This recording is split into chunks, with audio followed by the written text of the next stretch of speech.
저는 매주 토요일이 기다려집니다. 왜 기다려지냐면 그날이 바로 복권 당첨번호 발표일이기 때문이죠. 자, 하지만 현실은 항상 부족한 게 돈입니다. 살아가면서 내가 가진 돈으로만 모든 문제가 해결되면 가장 좋겠지만 그렇지 않은 일들이 종종 발생하죠. 자, 그래서 많은 분들이 대출을 이용하게 되는데요. 필요해서 막상 대출을 알아보려고 하면 무슨 대출이 그렇게 많은 건지, 아니 그리고 광고는 왜 그렇게 또 많은지, 자, 오늘은 개인이 받을 수 있는 대출의 종류에 대해서 아주 쉽게 기본적인 개념만 설명해 드리도록 할게요. 시작합니다.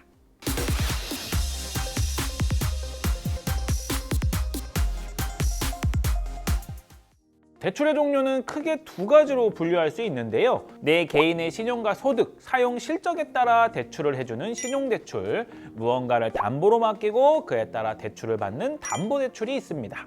신용대출은 무엇일까요? 자, 말 그대로 개인의 거래 내역, 신용평가, 소득, 직장의 안정성 등을 고려하여 별다른 담보 없이 대출을 빌리는 걸 말합니다. 담보 없이 대출을 진행하는 것이기 때문에 대출 한도가 높지는 않고 담보대출에 비해서 금리가 높다는 특징이 있습니다. 그렇다면 신용대출의 종류에는 무엇이 있을까요? 은행에서 진행하는 일반적인 신용대출이 있습니다. 주거래은행부터 거래가 전혀 없는 금융사까지 1금융권부터 2금융권까지 전부 다 취급을 하는 게 특징인데요. 일정 금액을 빌린 뒤 정해진 기간 동안 원금 이자를 상환하게 됩니다. 자, 마이너스 통장도 신용대출입니다. 마이너스 통장은 일정 금액을 열어둔 뒤 거기에서 출금해서 쓰는 경우 쓴 금액에 대해서만 이자를 납부합니다. 쓴 금액을 다시 상환해서 영원이 되면 이자가 발생하지 않죠. 자, 입출금 통장처럼 편하게 사용할 수 있지만 일반 신용대출에 비해서 한도가 적고 금리가 조금 더 높다는 특징이 있습니다. 신용카드 단기카드 대출 현금 서비스와 장기카드 대출 카드론도 신용대출입니다. 하지만 일반적인 신용대출하고는 다르게 진행함에 있어 어떠한 심사가 있지는 않죠. 자, 해당 신용카드의 거래 실적에 따라 대출 한도가 결정되고 금리가 결정되기 때문입니다. 심사가 없는 신용대출이기 때문에 사용 내역이 있다면 일반 금융사에서는 좋게 보지 않는 특징이 있는데요. 정말 급한 때가 아니라면 추천하지 않는 신용대출 종류입니다. 자, 담보대출은 무엇일까요? 담보대출은 대출을 받으려는 금융사에 무언가를 담보로 맡기고 그 가치에 따라서 일정 금액을 대출받습니다. 그렇기 때문에 신용대출에 비해서 한도가 높고 금리가 낮은 특징이 있습니다. 담보대출 종류에는 무엇이 있을까요? 부동산 담보대출이 있습니다. 주택, 오피스텔, 토지, 상가 등등 부동산을 담보로 맡기고 대출을 받는 것을 말하는 거죠. 가장 흔하게 접할 수 있는 부동산 담보대출로는 주택담보대출이 있습니다. 동산담보대출도 있는데요. 동산은 선박이나 비행기, 농업용 기계들을 말합니다.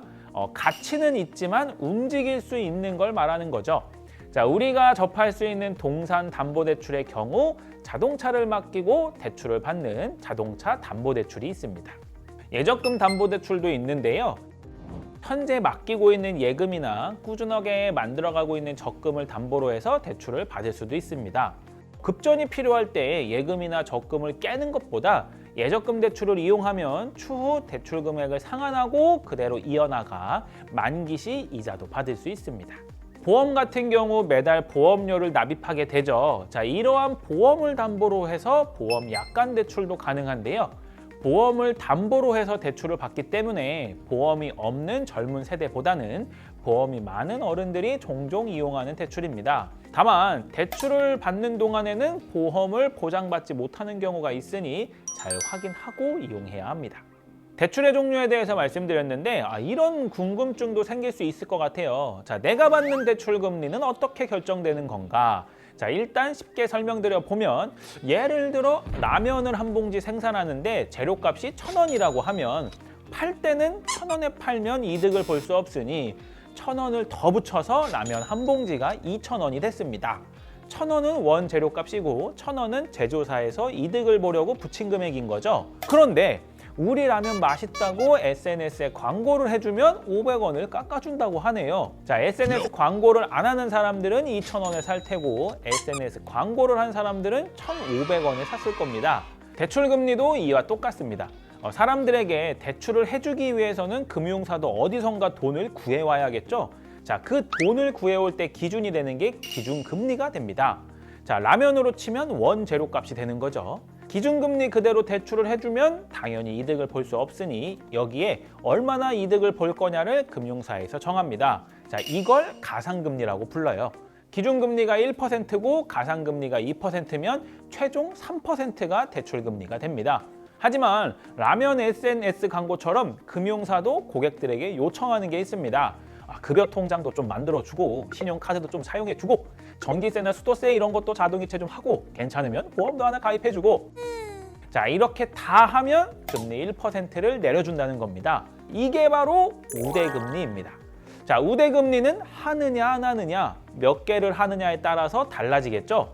결국 내가 받는 대출금리는 기준금리 플러스 가상금리에다가 마이너스 우대금리를 해서 최종 결정되게 됩니다.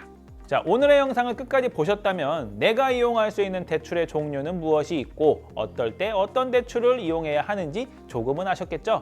자, 거기에 대출 받으러 은행 갔을 때 기준금리가 몇 %냐, 나한테 가상금리가 몇 %나 된 거고 내가 뭘 하면 우대금리를 받을 수 있냐라고 아는 척 하실 수 있겠죠? 자, 옛말에 아는 게 힘이다라는 말이 있습니다. 자, 이렇게 물어보면 은행에서도 대출 좀 아는 고객이구나 하고서는 신경을 조금이라도 더 써주지 않을까요? 자, 오늘의 내용도 도움이 되셨다면 구독과 좋아요 부탁드리고요. 다음에 유익한 내용으로 찾아뵙겠습니다. 감사합니다.